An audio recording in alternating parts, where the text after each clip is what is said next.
Hi everyone. तो मैं हूँ आप सभी की प्यारी सी चुलबुली सी सुनीता वर्मा। तो अभी मैं क्या है, देखो मेरे हाथ कैसे हैं। मैंने एंगल उठाया था। मैं सब्जी काट रही हूँ जिसमें कि है करेला। तो करेले की सब्जी बन रही है गाइस। 2 करेले और भी यहाँ पर रखे हुए। और मम्मी तब तक ऊपर ग्रिले जो एंगल आए हुए हमने ऊपर छत पे ग्रिले डाली है, वो लगवा रहे हैं। तो उसका काम चल रहा है। मैंने सोचा कि काफ़ी टाइम बाद, मतलब काफ़ी दिनों बाद मैं वीडियो बना रही हूँ, क्योंकि मैं ऐसे ही बनाती हूँ, हफ्ते में 1 या 2 वीडियो बना लेती हूँ ब्लॉग। क्योंकि व्यूज़ आते नहीं हैं, लाइक आप लोग करते नहीं हैं अगर देख भी रहे हैं तो। और वैसे तो मेरे वीडियो में कम से कम कितने होते, 100-150 व्यूज़ चले हुए। लेकिन हम फिर भी नहीं मान रहे, रुक तो नहीं रहे ना तो मेरी ज़ुबान बंद होगी और ना ही मैं अपना चैनल बंद करूँगी। क्यों?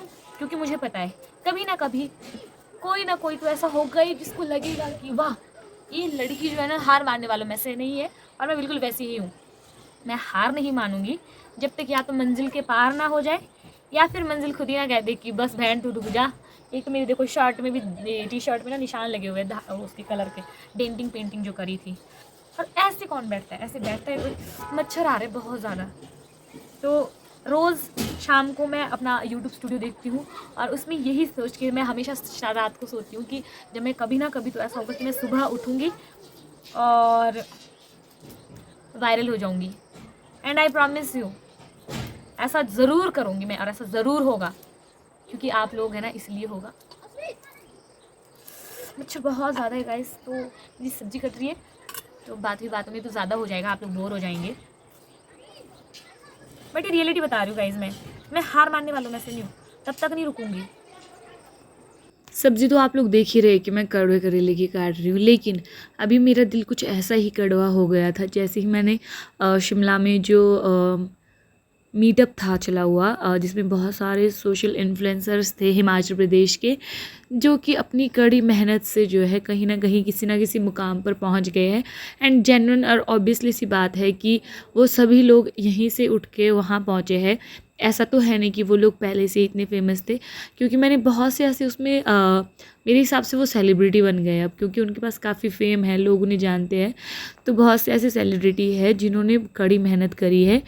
तो मैं भी ऐसे ही कंटिन्यू मेहनत करती रहूँगी, और बहुत ही जल्द आप लोगों के बीच में जो है एक सफलता में दिखूँगी। और ये जो मेरे अंदर की भावनाएं हैं, ये बिल्कुल भी अब बदलेगी नहीं, क्योंकि मैंने उसमें बहुत से ऐसे इन्फ्लुएंसर्स देखे हैं जो कहाँ से उठकर कहाँ पहुँचे हैं। और बाकी मुझे लगता है कि शायद जो उनके ब्लॉग्स में है, वो हो सकता है कहीं ना कहीं मेरे उसमें कमी रह रही हो। तभी तो 150, 145, 75, 55, 100 यही व्यूज़ है।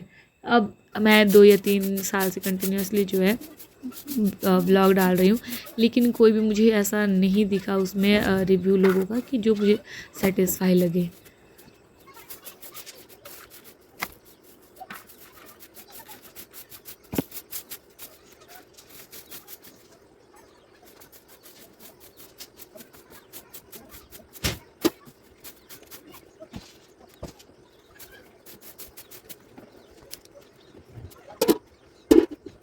आज मम्मी भी रोनाट आए हुए थे, क्योंकि हमने जो छत पे ऊपर आगे को जो गैलरी बनाई हुई है ईंटों से, पर पीछे का कुछ एरिया ऐसा बच गया था, तो ईंटें उस टाइम ख़त्म हो गई थी। फिर मम्मी एंगल वगैरह लेने आए हुए थे लोहे के, क्योंकि 2 या 3 दिन में हमने जो है मिस्त्री लगाना है घर पे। तो उसी के सिलसिले में मम्मी रोनाट आए हुए थे, जिस वजह से वो क्या है थोड़ा सा थक गए थे। तो आज मैंने कहा मम्मी को, आप कोई बात नहीं, रहने दो। मम्मी ने भी कहा कि मैं थक गई हूँ, तो मैंने सोचा चलो मैं बना लेती हूँ। मम्मी ने क्या है कि नीचे बस स्टैंड से जो है वो एंगल वगैरह खुद भी लाए, बच्चे थे कुछ हमारे, तो उन्होंने भी हेल्प करी वो सब चीज़ें लाने में। फिर मैं लग जाती हूँ तब फटाफट से अपने काम पे, क्योंकि मुझे पता है मम्मी भी बेचारे थक जाते हैं।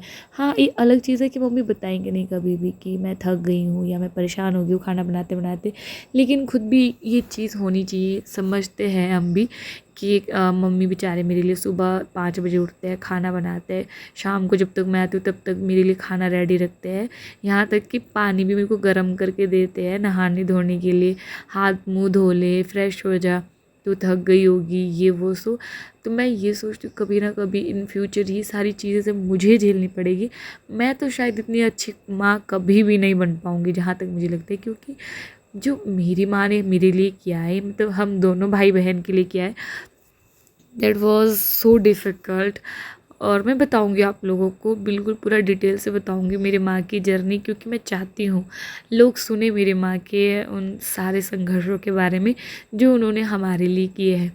अब उसके बाद मैं फिर छौंका लगाने लग जाती हूँ सब्जी में।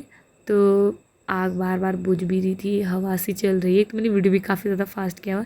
तो हाथ में मैं मुट्ठी में ले लेती हूँ धनिया और जीरे के वो थोड़े से, फिर दाने, और कुछ 2 या 3 मैंने मिर्च काटी थी, मैंने पीस के नहीं डाला नमक। मैंने आज ऐसे सादा सिंपल सा बना लिया। हल्दी ऐड कर ली इसमें। फिर जैसे थोड़े से प्याज पक गए, मुझे लगा भून गए, फिर उसके बाद मैंने इसमें क्या है कि जो कटा हुआ करेला था वो डाल दिया।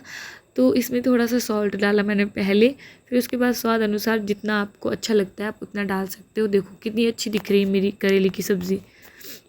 फिर उसके बाद हम आ जाते हैं अंदर अपने रूम में, फिर हम बैठ के खाते हैं खाना। तो मैंने कटोरी में ली थी सब्ज़ी। अब मुझे उतनी अच्छी तो नहीं लगती है करेले की सब्ज़ी, बट मैं हेल्दी रहने के लिए खा लेती हूँ, क्योंकि मुझे पता है जिस चीज़ से आपको, एक बारी मैंने करेले का जूस भी पिया था, तो खुद सोचो वो कितना कड़वा होगा। तो ये तो सब्ज़ी है जिसमें नमक मिर्च थोड़ा सा डाला ही हुआ है टेस्ट के लिए। मैंने 2 रोटी खाई सब्ज़ी के साथ, दैन उसके बाद मैंने दाल चावल ले लिया था, क्योंकि दाल चावल भी था तो वो भी खाया ताकि कड़वाहट ना रहे। तो शाम के टाइम पे अभी मैं पहन लेती हूँ चप्पल। मम्मी ने आज मेरे लिए चप्पल लाई हुई थी जिसका कि टैग भी अभी तक नहीं निकला है, और ये काफ़ी अच्छी है, थोड़ी सी ऊंची है। आज के लिए इतना ही, मिलते हैं अब नेक्स्ट व्लॉग में। तब तक के लिए बाय बाय, जय श्री कृष्ण, राधे राधे गाइस।